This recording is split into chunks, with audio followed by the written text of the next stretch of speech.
नमस्कार दोस्तों, भाग 2 में आपका हार्दिक स्वागत है।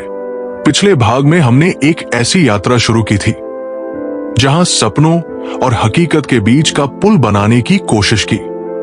आज हम उस यात्रा को आगे बढ़ाएंगे, नई कहानियों, नए विचारों और नए सबकों के साथ। तो बैठिए आराम से, दिल और दिमाग को खुला रखिए, क्योंकि भाग 2 में आपकी सोच को एक नया मोड़ मिलने वाला है। तो चलिए शुरू करते हैं। अध्याय 4, विशेष ज्ञान, स्पेशलाइज्ड नॉलेज। संजय ने सोचा कि केवल पढ़ाई ही काफी है, पर उसने देखा कि उसके पास जो भी तकनीकी ज्ञान था वो अमूर्त था। उसे किसी खास क्षेत्र का विशेषज्ञ बनना था। हिल का यह सिद्धांत है कि सामान्य ज्ञान से अमीर नहीं बनते, विशेष, उपयोगी और लागू ज्ञान से बनते हैं। विशेष ज्ञान का मतलब ये नहीं कि आप सब कुछ जान लें, बल्कि आप किसी एक क्षेत्र में कौशल और अनुभव हासिल करें जो बाजार में मांग में हो। और इसमें 2 रास्ते हैं, खुद विशेषज्ञ बनो या विशेषज्ञों की सेवाएं खरीदो, आउटसोर्स कंसल्ट। दोनों ही तरीके से आप अपने उद्देश्यों को आगे बढ़ा सकते हैं। Practical tips. बाजार देखें, किस प्रकार का ज्ञान कौशल मांग में है। छोटे छोटे कोर्स, इंटर्नशिप, प्रोजेक्ट से ब्लॉक बाय ब्लॉक सीखना शुरू करें। नेटवर्किंग करें, ऐसे लोगों से जुड़े जिनके पास वो विशेष ज्ञान है। अगर आप डिजिटल मार्केटिंग से पैसे कमाना चाहते हैं तो सिर्फ थ्योरी पढ़ना काफी नहीं। एक छोटा सा प्रोजेक्ट करिए, एक वेबसाइट के लिए एड चलाइए, परिणाम देखिए। यही विशेष ज्ञान है। ज्ञान का असली मूल्य तब है जब आप उसे व्यावहारिक रूप से लागू करते हैं। सीखने का मकसद हमेशा उपयोग होना चाहिए। 1 महीने के लिए उस कौशल पर फोकस करिए जो आपकी कमाई बढ़ाने में मदद कर सकता है।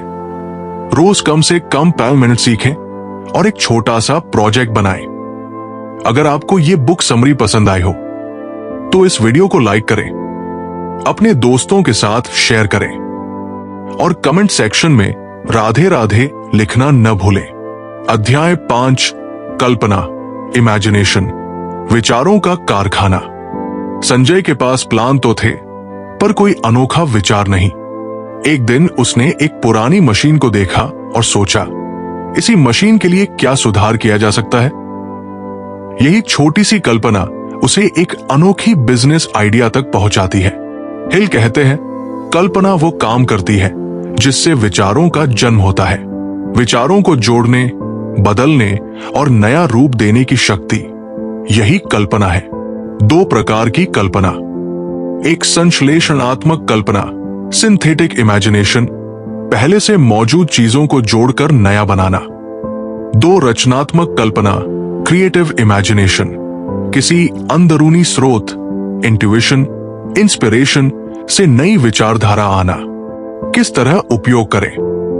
रोज समय निकालकर ब्रेनस्टॉर्मिंग कीजिए, हर विचार को नोट कीजिए, अलग अलग क्षेत्रों के विचारों को जोड़िए। क्रॉस इंडस्ट्री आइडियाज अक्सर बेहतरीन होते हैं। अपनी कल्पना को व्यवहार में कैसे बदलें, ये प्लानिंग और परीक्षण मांगती है। किसी ने ग्रीष्मकालीन पेय के पैकेट पर नया फ्लेवर जोड़कर मार्केट में धमाका किया। ये केवल एक विचार था, पर प्रयोग के बाद वो बड़ा मार्केट बन गया। कल्पना आपकी समस्या समाधान की क्षमता को बढ़ाती है। कल्पना हो तो सिर्फ रहस्य नहीं रहता, वो योजना बन जाती है। रोज 15 मिनट के लिए क्या अगर अभ्यास करें। किसी भी समस्या के 10 नए हल लिखें, बचकर नहीं, आगे बढ़कर सोचें। अध्याय 6, व्यवस्थित योजना, ऑर्गेनाइज्ड प्लानिंग। संजय के पास अब चाहत, विश्वास, ज्ञान और कल्पना थी, पर उसकी योजना टूटती जा रही थी। वो समझा, विचार सही है, पर उन्हें व्यवस्थित प्लान में बदलना होगा। हिल कहते हैं कि जब आपकी इच्छा स्पष्ट हो और आप उसमें विश्वास रखते हो तो आप एक व्यवस्थित योजना बनाइए और उसे तुरंत लागू करिए। और यदि वो योजना विफल हो तो तैयार रहिए उसे बदलने के लिए। कदम, लक्ष्य को छोटे कार्यों में बांटिए, हर कार्य के लिए जिम्मेदारियां तय कीजिए, डेडलाइंस और माइलस्टोन्स रखें, फीडबैक लें, योजना को टेस्ट करें, सुधारें। मास्टरमाइंड का उपयोग कीजिए। दूसरों की सोच योजना में मदद करती है।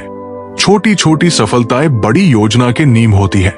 योजना पर कम नहीं, पर रचनात्मकता के साथ परिशुद्धता रखें। संजय ने अपने ऑनलाइन कोर्स की योजना बनाई। सप्ताह 1 कंटेंट डिजाइन, सप्ताह 2 रिकॉर्डिंग, सप्ताह 3 मार्केटिंग प्लान। और हर सप्ताह उसने देखा कि क्या काम कर रहा है और क्या नहीं। बिना योजना किसी भी बड़ा सपना बस हवा है। योजना वह पुल है जो इच्छा को वास्तविकता से जोड़ता है। अपने व्यक्तिगत 6 महीने के लक्ष्य के लिए 5 स्टेप प्लान लिखिए और हर स्टेप के लिए एक तारीख तय कर दीजिए। अध्याय 7 निर्णय, डिसीजन। देरी न करें। संजय ने देखा कि उसके दोस्त मौके आते देख जाते थे क्योंकि वे देर करते थे। कल कर लूंगा बोलकर। हिल बताते हैं कि कई लोग असफल इसलिए होते हैं क्योंकि वे देर करते रहते हैं। निर्णय क्षमता, निर्णय लेने और उस पर टिके रहने की क्षमता सफलता में बहुत बड़ा रोल निभाती है।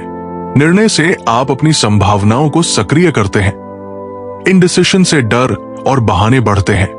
जो लोग सफलता पाते हैं वे जल्द ही और दृढ़ता से निर्णय लेते हैं और गलतियां करके सीखते हैं। पर इंडिसाइसिव लोग कभी आगे नहीं बढ़ते। कैसे करें निर्णय? जानकारी इकट्ठा करें, फिर तुरंत निर्णय लें। छोटे निर्णयों में अधिक समय बर्बाद न करें। निर्णय लेने के बाद पूरी तरह से उसे लागू करें और यदि जरूरत हो तो संशोधन बाद में करें। किसी निवेश के अवसर पर गति दिखाने वाले अक्सर उसी मौके को पकड़ लेते हैं। देर करने पर बाजार बदल चुका होता है। सोचने और निर्णय लेने में फर्क जानिए। सोच समझकर निर्णय लें, पर देर न करें। आज 2 छोटे निर्णय लें जिन्हें आप महीनों से टाल रहे थे और उन्हें पूरा कर दिखाइए। अध्याय 8 दृढ़ता, परसिस्टेंस, धैर्य और जज्बा। संजय के पहले 3 प्रयास फेल हुए। लोग हंसे, पैसों की कमी आई, पर वो हार नहीं माना।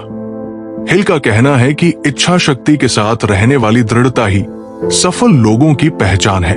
दृढ़ता का मतलब है बार बार कोशिश करना, हर बार सीखते हुए आगे बढ़ना। बाजार में असफलताएं सामान्य है। जो टिकता है वही जीतता है। दृढ़ता बिना आपकी चाहत और योजना बेकार है। यह आपकी आदतों, आपके आत्मविश्वास और आपकी मानसिक शक्ति को मजबूत बनाती है। कदम, स्पष्ट लक्ष्य और जज्बा रखें। नकारात्मक लोगों से दूरी बनाएं।